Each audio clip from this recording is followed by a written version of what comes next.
Hello दोस्तों, welcome है आपका हमारे यूट्यूब चैनल में। पेंशनर्स, फैमिली पेंशनर्स और कर्मचारियों के लिए मैं बहुत ही बड़ी इंपॉर्टेंट खबरें लेकर आया हूँ, या बोल सकते हैं कि केंद्रीय पेंशन धारकों के लिए जो उनके एक रूल बुक लेकर आया हूँ, जिसमें उनको सारी चीज़ें दिक्कतों का सामना करना पड़ता है। वो सभी दिक्कतें एक बुकलेट में आपको पढ़ने के बाद सारी क्लियर हो जाएंगी। या कह सकते हैं कि ईयर 2014 से 18 के बीच में जितने भी रिफॉर्म्स हुए, या बोल सकते हैं कि सेंट्रल गवर्नमेंट पेंशनर्स और फैमिली पेंशन से रिलेटेड जो भी रिफॉर्म्स हुए हैं, उनकी एक पूरी हैंडबुक लेकर आया हूँ।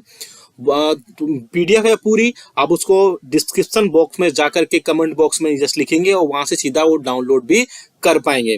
बेसिकली एक बहुत बड़ी आप सामने अपनी स्क्रीन पर भी देख पा रहे हैं, जो कि है an era of sustain reform support central government pensioners 2014 से लेके 18 के बीच में।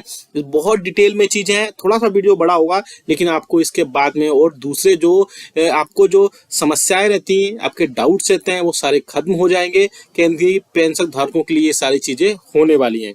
तो वीडियो में आगे बढ़ने से पहले आपके लिए रिक्वेस्ट करना चाहूंगा, अगर आप चैनल पर पहली बार आए या फिर हमारा ये वीडियो पहली बार देख रहे हैं, तो चैनल को सब्सक्राइब जरूर करिएगा। सब्सक्राइब के ब्लैक बटन को प्रेस करके साथ ही साथ आप हमारी वीडियोस की लेटेस्ट नोटिफिकेशन के लिए घंटे के निशान को जरूर प्रेस करिएगा, तभी आपके पास हमारी वीडियोस की लेटेस्ट नोटिफिकेशन आ पाएगी और आप हमारी वीडियोस को इसी तरीके से आगे भी वॉच कर पाएंगे। आप सामने स्क्रीन पर देख ही पा रहे हैं, टोटल ये 30 पेज की पीडीएफ है। थोड़ा सा मैं फिर से बोल चुका हूँ, वीडियो थोड़ा लंबा हो जाएगा, लेकिन आपके सारे डाउट्स आपकी पेंशन से रिलेटेड सारे एक ही बार में खत्म हो जाएंगे और आप इस पीडीएफ को कमेंट बॉक्स में जस्ट लिखने के बाद आप इसको डाउनलोड भी कर पाएंगे। चलिए आपको पूरा डिटेल में बताते हैं क्या चीजें हैं इसमें बेसिकली आपकी सारी चीजों में, इसमें बहुत सारी चीजें, इसमें जो 41 रजिस्टर्ड पेंशन एसोसिएशन है उनकी भी इंपॉर्टेंट लिंक मिल जाएगी, गवर्नमेंट ऑन पेंशनर्स की सारी चीजें आप देख सकते हैं कि आपका जो पेंशन पेमेंट ऑर्डर है वो आपको कैसे मिलता है, कैसे प्रोसेस होता है, मैं सारी चीजें डिटेल में भी बताऊंगा। आपका जो ऑनलाइन पोर्टल है भविष्य, वो आप कैसे इनेबल्ड कर सकते हैं, कैसे पेंशन देख सकते हैं, सारी चीजें इसमें डिटेल में दी गई है, वो मैं सारी सबकी बात करूंगा। इसके अलावा आपको जो आपके सीजीएचएस या बाकी चीजें, फिक्स्ड मेडिकल अलाउंसेस रिलेटेड जो चीजें हैं वो भी मैं इन सब में बताऊंगा। जीपीएफ में आपका 15 दिन से अधिक जो लिमिट है पेमेंट की एडवांस की, उसमें भी सारी चीजें इसमें बताऊंगा। और इसके अलावा आपकी जो मिनिमम पेंशन है जो 6 पे कमीशन से बढ़ा करके 3500 से बढ़ा करके 9000 रुपये की गई थी, उससे रिलेटेड भी है। इसके अलावा आपकी जो मिनिमम डिसेबिलिटी पेंशन और फैमिली पेंशन कवर्ड है, सीसीएस ईओपी रूल्स, जो कि 7000 रुपये से बढ़ा करके 18000 की गई थी। साथ ही साथ आपकी पेंशन और फैमिली पेंशन के जो प्री 2016 से पहले की पेंशन है वो 7 सीपीसी में कितनी हुई, क्या चीजें हुई और आपको कितना एरियर मिला, ये भी मैं बताऊंगा। ऐसी सारी चीजें इसमें ऐड की गई हैं और बहुत इंपॉर्टेंट ये खबर है, बहुत ही इंपॉर्टेंट इसमें सारी चीजें आएंगी। आपका कैसे डिजिटल लाइफ सर्टिफिकेट को डिजिटलाइजेशन किया गया, पेंशन और फैमिली पेंशनर्स कैसे अपना जीवन प्रमाण पत्र बिना अनइंटरप्टेड पेमेंट ऑफ पेंशन कर सकते हैं, चाहे वो जीवन प्रमाण टीम हो या फिर मिनिस्ट्री ऑफ इलेक्ट्रॉनिक कम्युनिकेशन हो, डीएलसी कैसे सबमिट कर सकते हैं। और डिजिटाइजेशन जो पेंशनर्स में किया गया है, तो आप घर बैठे सारी चीजों का आप सारे कर सकते हैं, जिसमें डिपार्टमेंट ऑफ पेंशन वेलफेयर ने काफी सारी चीजें पेपरलेस कर दी है 2017 के बाद से, जिससे आपको सीपी ग्राम्स की सुविधा आपके लिए दी गई है। और मोबाइल ऐप भी कई सारे इसमें आप देख सकते हैं लिए गए हैं जो पेंशनर्स के लिए डिपार्टमेंट की तरफ से, जिसमें आप सारी चीजें देख सकते हैं, आपकी पेंशन, आपकी फैमिली पेंशन, आपके सारे डाउट्स, आपकी सारी चीजें, ग्रीवेंस रिड्रेसल भी इसमें लाया गया है, सारी चीजें बताएंगे। इसके अलावा गवर्नमेंट ने टाइम टू टाइम पेंशन अदालत भी जो है इनिशिएटिव लिया है पेंशन अदालत का, जिससे सारी चीजों का ग्रीवेंसेस जो भी होती है वो सारे एक साथ ही आपके कंप्लीट हो सके। तो हम लास्ट में पेज नंबर 27 पर जाएंगे, जिसमें सारी चीजें जो भी होंगी, स्कोवा की मीटिंग होती है, स्टैंडिंग कमेटी, उस स्कोवा की मीटिंग में क्या क्या चीजें होती हैं, हम सीधा पेज नंबर 27 पे जाएंगे, जिसमें सारी चीजें दी गई हैं। आप इस पीडीएफ को डाउनलोड भी कर पाएंगे।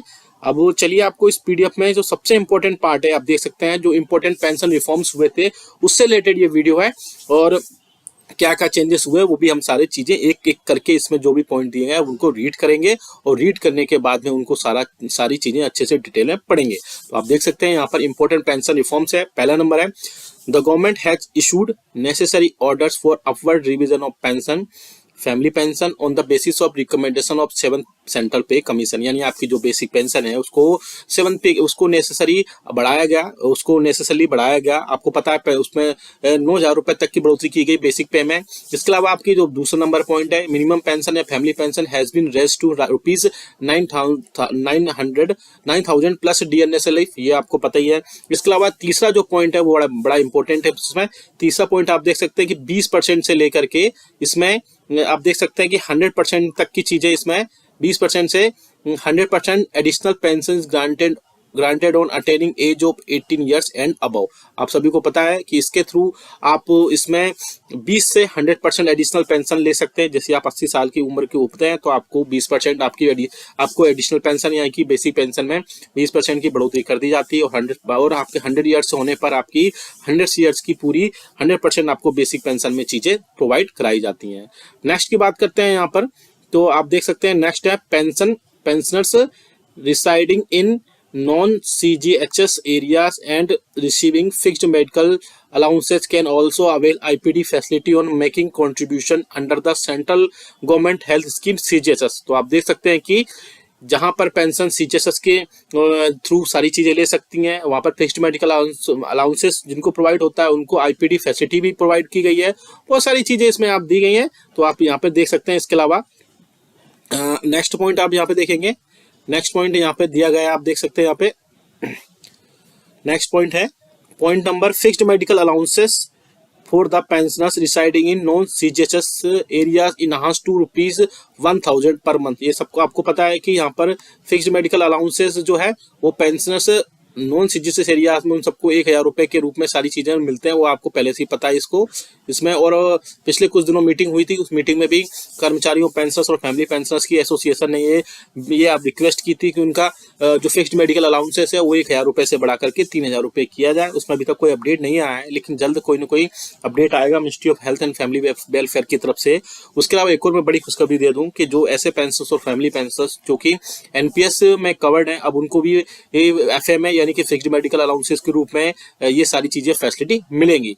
नेक्स्ट लेके चलते हैं हम।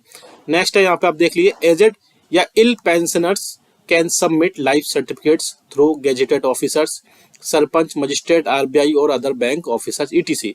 तो जो भी एजेड या इल पेंशनर्स हैं वो अपना life certificate gazetted officers, sarpanch या मजिस्ट्रेट या RBI और अदर बैंक ऑफिसर्स हैं उनके थ्रू भी सबमिट कर सकते हैं। नेक्स्ट आप देख सकते हैं आधार बेस्ड जो लाइफ सर्टिफिकेट है वो भी आप जीवन प्रमाण के जरिए घर बैठे ही कर सकते हैं। इसमें आप पॉइंट नंबर नेक्स्ट देख सकते हैं, Aadhaar based life certificate can be submit online through Jeevan Pramaan from home. Next आप देख सकते हैं ये काफी इंपॉर्टेंट है, in case of death of pensioners having joint account with spouse only death certificate is sufficient for the आप देख सकते हैं फॉर कमेंसिंग फैमिली पेंशन। अगर आपको फैमिली पेंशन स्टार्ट करनी है तो आपका अगर जुड़वा आपका जॉइंट अकाउंट है तो जॉइंट अकाउंट होने के बाद में आपको कोई भी सर्टिफिकेट नहीं देना है, कोई भी चीजें नहीं करनी है। आपको सीधा आप ये समझिए कि आपको सीधा इसमें डेथ सर्टिफिकेट सबमिट करेंगे और उसके बाद में आपको आपकी फैमिली पेंशन स्टार्ट हो जाएगी। ये बहुत अच्छा इनिशिएटिव है। अगर किसी पेंशनर्स की डेथ हो जाती है और उसका अकाउंट स्पाउस के साथ में जॉइंट अकाउंट है तो आपके उसमें सिर्फ लाइफ सर्टिफिकेट सबमिट करने के बाद सारी चीजें हो जाएंगी, इसमें कोई भी प्रॉब्लम नहीं आएगी। अगला है succession certificate not required for starting family pension. ये भी एक अच्छा इनिशिएटिव गवर्नमेंट की तरफ से लिया गया है कि सक्सेशन सर्टिफिकेट आपको नहीं चाहिए, आपको अगर फैमिली पेंशन आपको स्टार्ट करवानी है तो एक अच्छा इनिशिएटिव ये भी लिया गया है गवर्नमेंट की तरफ से। नेक्स्ट आप देख सकते हैं family pension to permanent disabled dependent children sibling and dependent parents can also be authorise in PPO during life time of employer pension. ये भी एक इम्पोर्टेंट इसमें सुविधा दी गई है पेंशनर्स के लिए कि फैमिली पेंशन ऐसे लोगों की जो परमानेंटली डिसेबल्ड है डिपेंडेंट पे या परमानेंटली सिबलिंग्स हैं तो उनको PPO में जो लाइफ टाइम भर के लिए को ऑथराइज किया जा सकता है। ये भी एक अच्छा इनिशिएटिव लिया गया है गवर्नमेंट की तरफ से, तो ये भी एक अच्छी चीज है। नेक्स्ट आप देख सकते हैं commutation portion of pension is not deductive from the amount of family pension, यानी कि आपकी जो भी कम्यूटेड पोर्शन होगा पेंशन का वो आपके फैमिली पेंशन में डिडक्ट नहीं किया जाएगा। ये भी बहुत सारी चीजें इसमें दी गई हैं। नेक्स्ट आप देख सकते हैं national pension system NPS beneficiaries are also entitled to gratuity payment. तो 7 CPC में ये भी आप बहुत अच्छे किए गए थे, जो NPS में रिटायर्ड होंगे पेंशन उनको भी जो है ग्रेच्युटी का जो पेमेंट होगा वो उसके अंदर इंटाइटल्ड होंगे। नेक्स्ट आप देख सकते हैं pension can not be attached seize ETC for any demand against a pensioners nor can a pensioners make any assignment ETC in anticipation of pension. ये भी एक इंपॉर्टेंट पॉइंट आप इसमें देख सकते हैं। नेक्स्ट पॉइंट देख सकते हैं आप pensioners या family pensioners are entitled to avail standard deduction of ₹40,000 for the purpose of calculation of income tax under Finance Act 2018। तो ये भी एक अच्छा है कि पेंशन और फैमिली पेंशनर्स जो है ₹40 से ₹40,000 तक का कैलकुलेशन तक का इनकम टैक्स चीजें इसमें डिडक्ट कर सकते हैं इनकम टैक्स फाइनेंस एक्ट 2018 के अंतर्गत। लास्ट जो इंपॉर्टेंट पॉइंट है वो भी इंपॉर्टेंट है कि the department of pension and pension welfare has also been conducting pension adalat for facilitating expeditious redressal of grievances lying with various pension sanctioning authorities. तो ये भी एक इंपॉर्टेंट गवर्नमेंट की तरफ से है कि जितने भी डिपार्टमेंट ऑफ पेंशन वेलफेयर है वो टाइम टू टाइम पेंशन अदालत का फैसिलिटेट करेगा, जिससे कि पेंशनर्स की कोई भी ग्रीवांसेस है, कोई भी डाउट है, कोई भी संशय है, वो जल्दी से जल्दी इन चीजों में उसमें सारी चीजें सॉल्व हो सके। तो आप देख चुके हैं कि यहाँ पर काफी सारे पॉइंट्स दिए गए हैं और काफी सारे इसमें एक्चुअली डिटेल में बहुत सारी चीजें दी गई हैं और आप सारी चीजें डिटेल में पढ़ेंगे तो आपको सारी चीजें समझ में आ जाएंगी। काफी अच्छी रूल बुक है या बोल सकते हैं काफी अच्छी डिटेल में चीजें दी गई हैं इसमें, तो ये काफी अच्छी चीज है। मैं इसको डिस्क्रिप्शन में डाल दूंगा।